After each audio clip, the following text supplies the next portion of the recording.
Ayun, good morning Philippines. Magandang umaga po sa lahat ng ating mga taga-subaybay. At magandang araw, maligayang panonood sa lahat po ng possible na mararating po ng ating munting YouTube channel.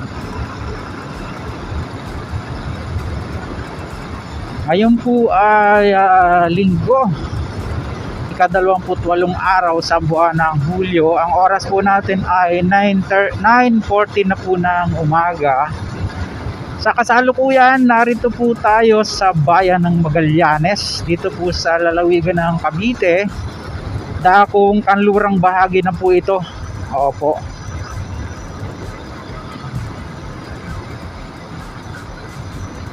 At yun, nag-cross tayo kanina sa Kaykitingga Magallanes Road at binabaybay nga po natin itong east-west lateral road, no? Ito po yung Magallanes to Nasugbu dyan sa may Barangay Look. At nag-message po kasi sa atin or nag-comment sa ating vlog si Sir Benny Voyager. Dito po yung Buhay Forest to kakanan dyan, no? Ay gumuho daw po uli. Oo. Gumuho daw uli yung bahagi ng east-west lateral road. Dito nga po galing dito sa bayan ng Magallanes. Papunta po dyan sa bayan ng Nasugbu. Particular sa may Barangay Look. Oh, Look Road. Oo, tama. Barangay Look nga yata. Yung pagtawid po kasi ng tulay, mayroon na po tayong vlog dito last mga 1.5 year na siguro. Actually, noon pang nakaraan may nagre-request na balikan daw natin kasi ang ano naman nila, ayun, pinataas yung kalsada rito, oh. Ang sabi naman nila ay wala daw nagme-maintain ng kalsada, nagsasalikop na yung damo. Oo. So i-update po natin ngayon kasi nga last nung nakaraang mga panahon na lumakas din ang ulan ay gumuho rin yan. Ito po kakatapos lang kasi nung bagyong Karina, na nagdulot na napakatinding mga pagbaha. Wala na yung lubak-lubak dito, inayos na. At ito na po yung quarrying area sa bandang kanan natin.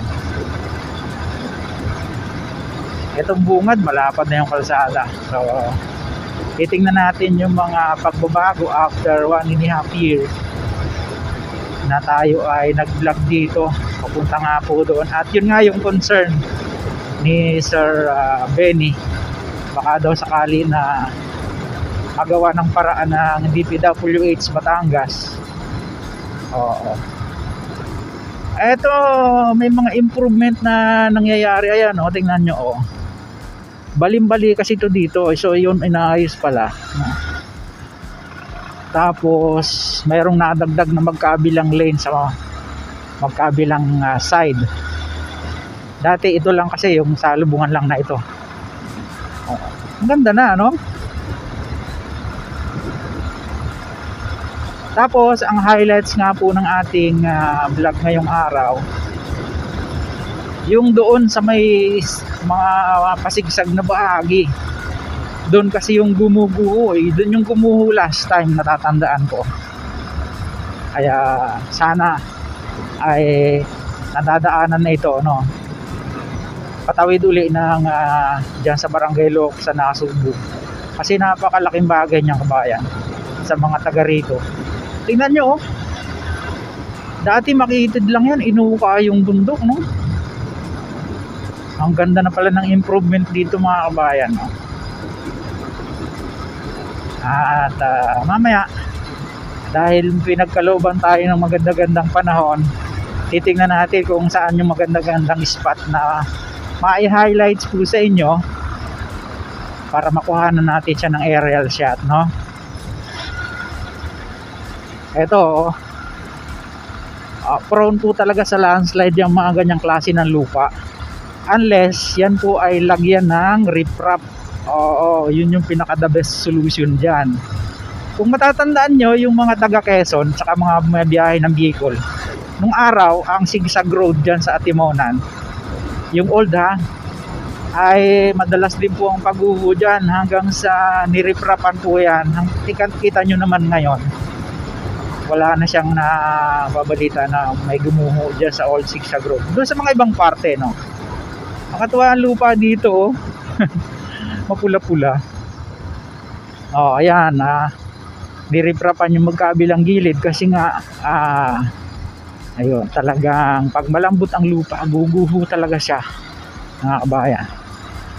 Or kaya, ganito ang gagawin, tingnan nyo dito, ayan, oh. Ayan, nilagay ng retaining wall. Tingnan nyo, wala siyang pagguho na nangyari. Yan, matagal na yan eh. Alambre nilagay, cyclone wire. Oo, tapos mayroon siyang net sa loob. O mayroon siyang bukal, oh. Oo. O siguro maganda kumuha ng aerial shot dito mamaya. Tingnan po natin pagbalik. Yan, babalay-bayin natin yan hanggang doon. Napakalayo pa po nito. Almost 13 kilometers, chinek natin sa Google Map, no? Ayun nga pala, mayroon pong nag-comment sa atin. Nakasandal siya dun sa vlogger ng daldal ng daldal. Wala namang mapang nilalagay sa background. So, sir, ganito lang po yun, no? Hindi naman po natin pwedeng isabay yung recording ng ating biyahe. Kasi mayroon mga part dito sa mga, lalo pag ginagawa pa yung kalsada, hindi pa siya recorded sa Google. Pero ito po, ayan, pinakita ko sa bungad ng ating video yung screenshot ng mapa para may masundan po kayo, no? Saka dito, wala naman ditong kaliligawan.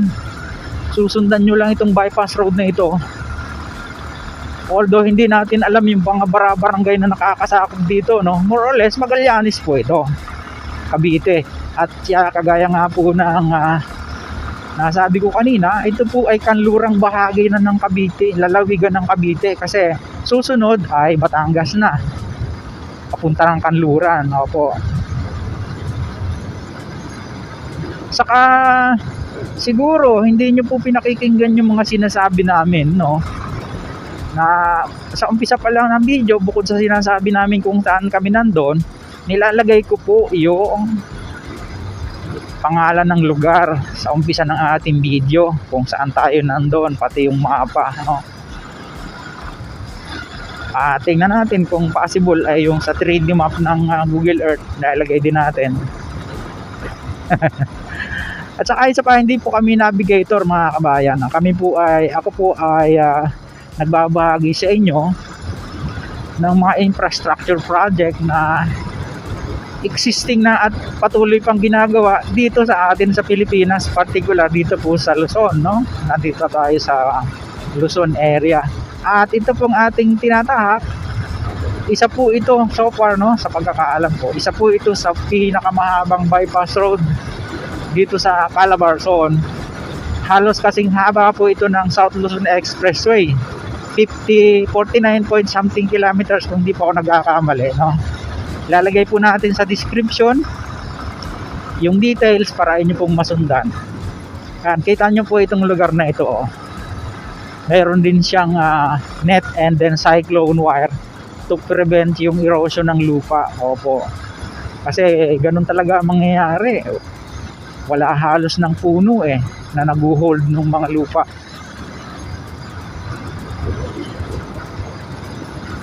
Ito nga, nakita po natin sa Google Map, 21 minutes travel, no? So siguro hindi naman natin paabutin ng ganun kahaba.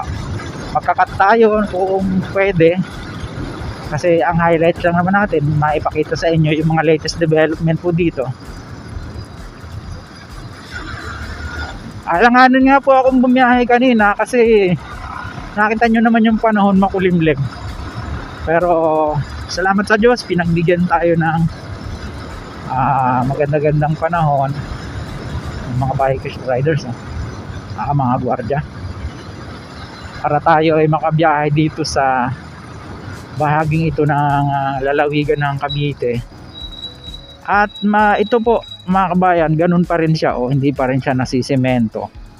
Dati na ito kapraso lang naman yan, siguro mga 10 meters more or less. Tapos dito may panibagong binubuksang kalsada, saan kaya ang punta niyan, no? Sa mga makakapanood po na taga rito at kabisado yan, pakicomment na lang po mga kabayan. Malamang barangay road yan.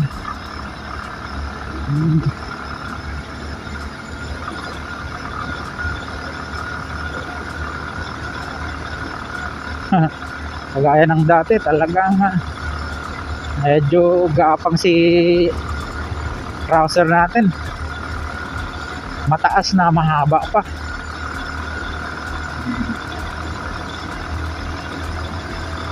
At titingnan po natin kung possible na nga, kung sakaling gumuho nga yung lugar na actually dyan po yun sa may view deck eh.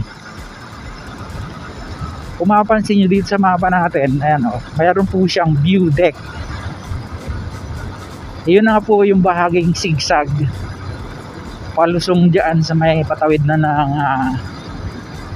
Luok sa Nasugbu, Batangas, no?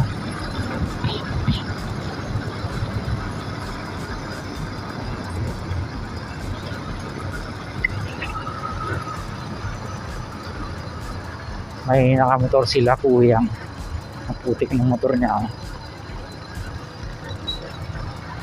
Good morning, boss. Sabi gumuho daw uli. Gumuho daw uli yung sa sigsag. Nadadaanan ho? Sige kuya. Una ako sa inyo ha. Salamat.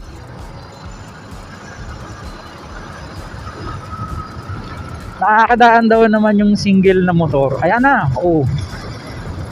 Ganda ng view, di ba? Danger. Ito isa din to sa ang lalim ng ginuhuan. Danger zone. Wow. Tingnan nyo naman. Lalim. Grabe ang taas. Ito, dapat ito ang view deck eh.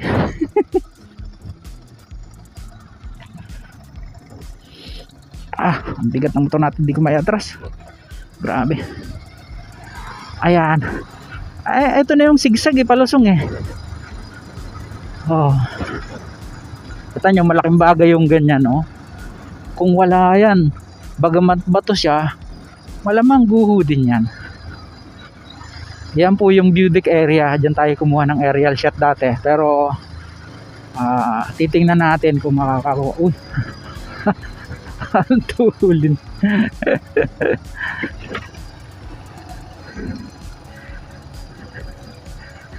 Pahinga sila.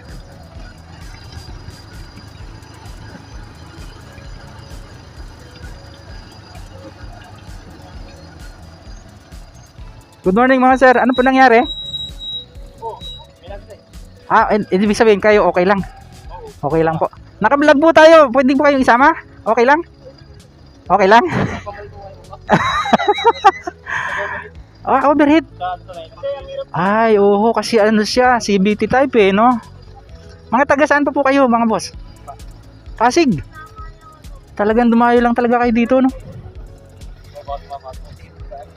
Masikip, sir? Di ba, pag hindi ko kaya, hindi na ako tutuloy kasi na-vlog ko naman na yan last year. Kukuha na lang natin siya ng aerial shot siguro. Pinilit kumahon. Ibig sabihin, sir, sa Kaibigan kayo galing. Tapos dito kayo dumiretso.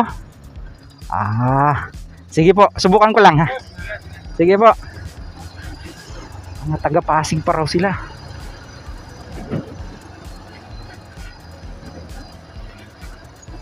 Ito na yun. Sir Benny, ito na nga yun. Nadadaanan daw naman ng single, pero hindi natin pipilitin. Kuha tayo ng aerial shot mamaya. Konti. Stay tuned po.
Ayan, ito po yung sitwasyon dito ngayon.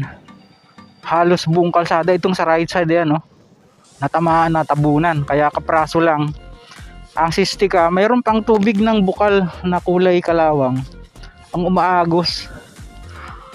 Ayan, no? Sana makarating po itong vlog natin sa DPWH Batangas. Naku, mukhang negative yan si sir. Ano ba yung motor niya? Suzuki na Gixxer. Ayan.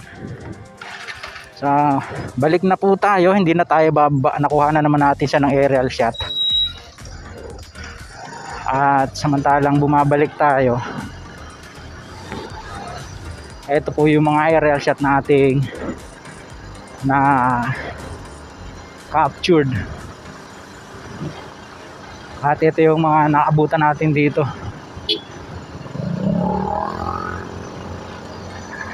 Nag-overheat daw yung motor ni Sir PCX na pwersa paakyat kasi nga pinwersa nila doon, baka hindi nga pinaglakad yung angkas eh.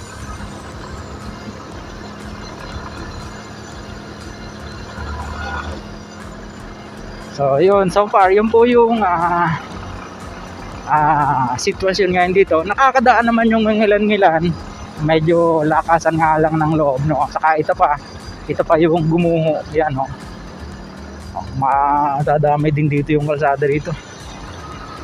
Pansamantala ay nagpapaalam po si Kabayang Alex, no? Sa mga ngailang napagawi sa ating munting channel, huwag pong kalimutang mag-like at mag-subscribe. Pakipindot po ang notification bell para lagi po kayong updated anytime na mag-upload po tayo ng video. At kung muli si Kabayang Alex, lagi nagpapaalala, ingat po tayo. Lagi tayong manalangin magpasalamat sa Diyos. See you po on my next vlog, God willing. Hasta luego.